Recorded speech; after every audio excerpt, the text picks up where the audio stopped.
Good afternoon, everyone. I am Lakshay Kumar of class 10th B, roll number 20. Today I am here to represent my presentation of mathematics to Gaurav sir of my class teacher. So मेरा topic है coordinate geometry के real life applications. सो पहला point है used for navigations. अब इसका navigations में कैसे use होता है पहले से लाइन बाय लाइन समझते हैं. Navigation system uses your current position और navigation map and X Y X coordinates. मतलब कि जहाँ पे भी यहाँ पे आपकी उस लोकेशन को मैप में नेविगेशन मैप में जो सिस्टम है नेविगेशन सिस्टम उसे कोऑर्डिनेट्स के रूप में समझता है, एक्स और वाई कोऑर्डिनेट्स. फिर बाद में जो लोकेशन आपको जाननी है, मतलब जहाँ के आपको डिस्टेंस जानना है आपसे वो लोकेशन कितनी दूर है, तो उसके भी वो कोऑर्डिनेट्स में ना इंटरप्रेट करता है एक्स और वाई कोऑर्डिनेट्स, जिसे हमने यहाँ पे नाम दिया है x2 और y2. तो फिर वो करता क्या है, इन कोऑर्डिनेट्स की इंफॉर्मेशन को इंटरप्रेट करके डिस्टेंस फार्मूला से डिस्टेंस निकालता है उन कोऑर्डिनेट्स के बीच में और हमें बताता है कि लोकेशन टू लोकेशन क्या डिस्टेंस है, मतलब उनके बीच में कोऑर्डिनेट्स के यूज करके, और हमारा क्या डिस्टेंस है किसी लोकेशन से. सो ये है डिस्टेंस फार्मूला x2 - x1 का स्क्वायर प्लस y2 - y1 का स्क्वायर वोल रूट. ओके, सो तो सेकंड पॉइंट है ये पोजीशंस में लोकेट करने के लिए यूज होता है एयरक्राफ्ट्स की भी. अब एक्सप्लेन करता हूँ कैसे. जैसे कि हम जानते हैं कि एयरक्राफ्ट मतलब जब मोशन करती है तो वो डिफरेंट डायरेक्शंस में करती है. हमारे पास होती है mainly 4 direction, east west north south. और जब हम एयरक्राफ्ट की बात करते हैं तो ना एक और एक्सिस आ जाता है जेड एक्सिस, पर मेनली हम यहाँ पे एक्स और वाई की बात करेंगे क्योंकि कोऑर्डिनेट ज्योमेट्री अभी हमारे लिए एक्स और वाई के लिए आई है. मेनली हम बहुत सारे डिफरेंट कम्प्लेक्स टॉपिक्स का भी यूज करते हैं जैसे कि ट्रिग्नोमेट्री, वेक्टर्स, काइनेमेटिक्स, पर हमारे लिए बेसिक टूल्स के लिए हम यहाँ पे डिस्टेंस फार्मूला के बारे में बात करेंगे.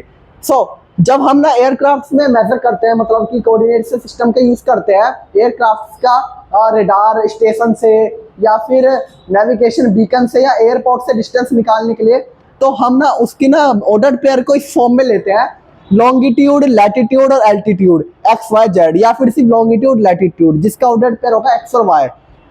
जब हमें ना वो डिस्टेंस फाइंड करना होता है तो हम उसका या फिर 3 डायमेंशन के लिए इस फॉर्मूला की यूज करते हैं फॉर नॉलेज ओनली.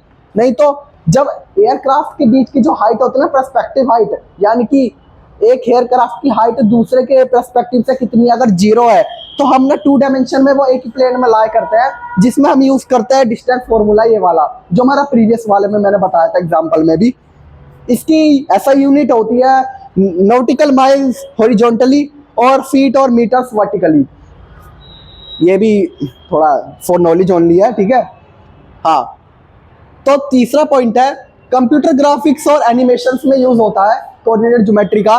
कैसे यूज होता है कि जैसे कि हमारे पास ना स्प्राइट होते हैं, यानी कि 2 डायमेंशनल ऑब्जेक्ट्स जो कि किसी भी कंप्यूटर डिजाइन में ग्राफिक में होता है, या फिर मॉडल होता है 3 डायमेंशनल ऑब्जेक्ट या फिर डिजाइन, तो ना उनकी ना एक प्लेसमेंट और एडजस्टमेंट और उनकी किस एंगल पे कौन से डिस्टेंस पे रखना है, उस सब की बिल्कुल एक्यूरेसी के लिए हम ना कोऑर्डिनेट ज्योमेट्री का यूज करते हैं.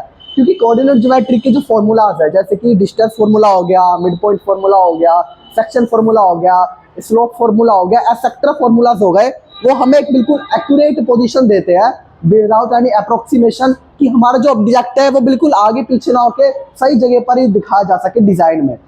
जैसे कि कंप्यूटर ग्राफिक्स में भी इसे यूज करा जाता है, गेमिंग में यूज करा जाता है, कोडिंग, एनिमेशंस एसेक्ट्रा. अब एक क्वेश्चन है कि जो प्रोग्राम्स हैं वो सिर्फ कोऑर्डिनेट ज्योमेट्री क्यों यूज करते हैं, क्योंकि जो प्रोग्राम्स होता है कोई से भी प्रोग्राम हो गए वो बेसिकली कोड्स पे चलते हैं. कोड्स जो होते हैं और कोड्स होते हैं वो मैथमेटिकल कंसेप्ट्स पे चलते हैं, और मैथमेटिकल कंसेप्ट पे जो चीज चलती है उसे सिर्फ मैथ ही समझ आएगी, और मैथ इसलिए सबसे ज्यादा एक्यूरेट रिजल्ट्स प्रोवाइड करती है, इसलिए वो मैथ का यूज करते हैं. ये एक बेसिक एग्जांपल है फिगर्स के द्वारा ट्रांसलेशन को एक्सप्लेन करा गया कोऑर्डिनेट सिस्टम से, और बेसिक एंगल्स पे कैसे चेंज करते हैं, और स्केलिंग अप यानी साइज को स्केल अप करते हैं 2 गुना बड़ा से 3 गुना ऐसे छोटा बड़ा. ये कुछ एग्जांपल्स हैं. Thank you for your time.